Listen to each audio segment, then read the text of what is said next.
Have you ever wondered how everything began? The Bible opens with a powerful truth.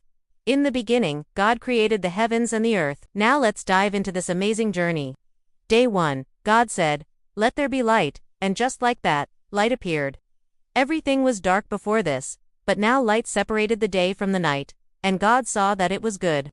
Day 2, God said, "Let there be a dome in the middle of the waters to separate the water from the water." And that's exactly what happened. This dome, which became the sky, was good too. Day 3, God said, "Let the land appear." And that's what happened. All the dry land showed up.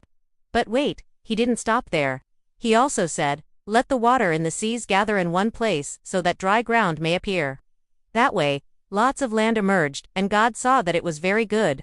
Day 4, God started creating lights in the sky, like the sun, moon, and stars to separate the day from the night and to mark special times like months, weeks, and years. God placed them in the dome he created earlier, and everything worked perfectly. God looked at all these lights and said, "It's good." Day 5, God created all kinds of living things in the sea, like fish, and he created birds that could fly in the sky. And guess what? They were all good. Day 6, God created all kinds of animals on land, including pets like dogs and cats, farm animals like cows and pigs, wild animals like lions and bears, and even humans. He created us in his own image, which means we have dignity, purpose, and value because we are made by God. And everything he created on the sixth day was very good. Day 7, God finished his work, rested, and made the seventh day holy, meaning we should rest and worship him too.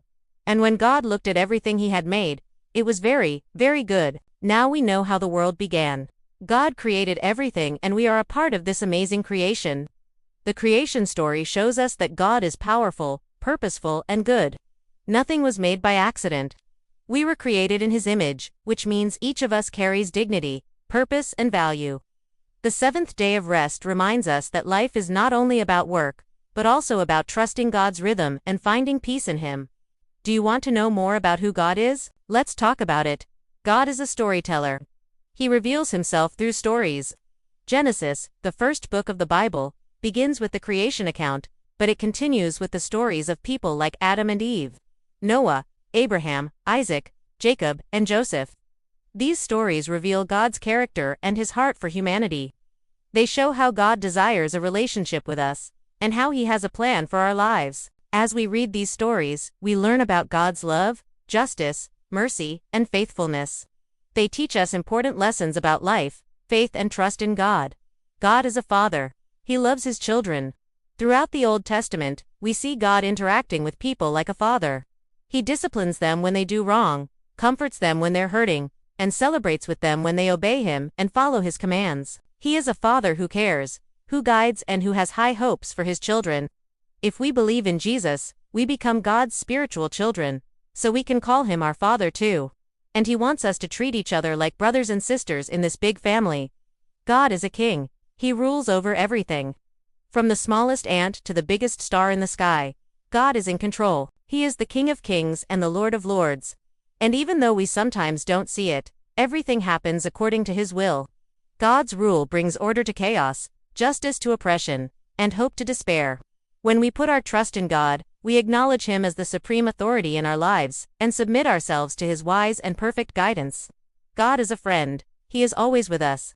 God promises to be with his people every step of the way. He doesn't just watch over us from a distance. He is there to help us, guide us, and comfort us when we need it the most. God is a friend who sticks closer than a brother. He is someone we can talk to, rely on, and turn to in times of trouble. God is a warrior. He fights for those who trust in him. Whenever God's people faced danger or oppression, God was there to fight for them. He delivered them from slavery in Egypt, protected them while they wandered in the desert, and gave them victory against their enemies. Even when we face our own battles and struggles, God promises to be by our side, strengthening us, encouraging us, and helping us to overcome any challenge. Now let's think about how we can honor God as we continue this incredible journey. We can reflect God's image.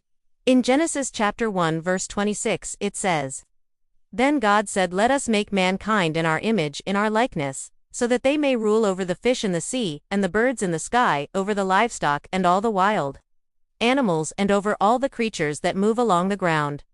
As God's creation, we are made in His image, which means we have certain qualities that reflect God. For example, we can show kindness and compassion like God shows us.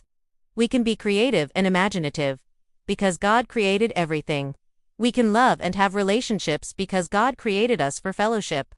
We can worship and praise God because we were created to know and love Him. By reflecting God's image in these ways, we honor Him and fulfill the purpose for which He created us. We can care for creation. In Genesis chapter 1, it says, "And God saw that it was good." Throughout the creation account, we see that God is pleased with what He created. He made the world full of beauty, wonder, and diversity. By taking care of the environment and all living things, we are honoring God's creation. This means protecting endangered animals and plants, being good stewards of the resources God has given us, and preserving the natural world for future generations to enjoy. When we care for God's creation, we reflect His love and respect for all life, and we show that we appreciate the gift of a beautiful planet. So my friends, remember that God created you and me for a special purpose. We were created to reflect His image and to care for the world around us. Let's start today by thanking God for who He is and for all that He has done. Let's commit to showing kindness, being creative, loving others, worshiping God, taking care of the environment, and appreciating the beauty of creation. Together, we can honor God and make Him smile. Now let's take a moment to reflect on the amazing journey of creation. Which part of the creation story makes you feel closest to God? Is it the sunrise, the stars, the ocean, or something else? Share your thoughts with us. Finally, let's end with a prayer. Dear Lord, thank You for the beauty of Your creation. Thank You for making us in Your image and giving us purpose.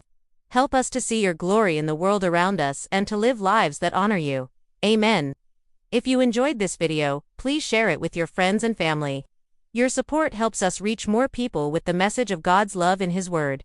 Thanks for watching, and we'll see you next time.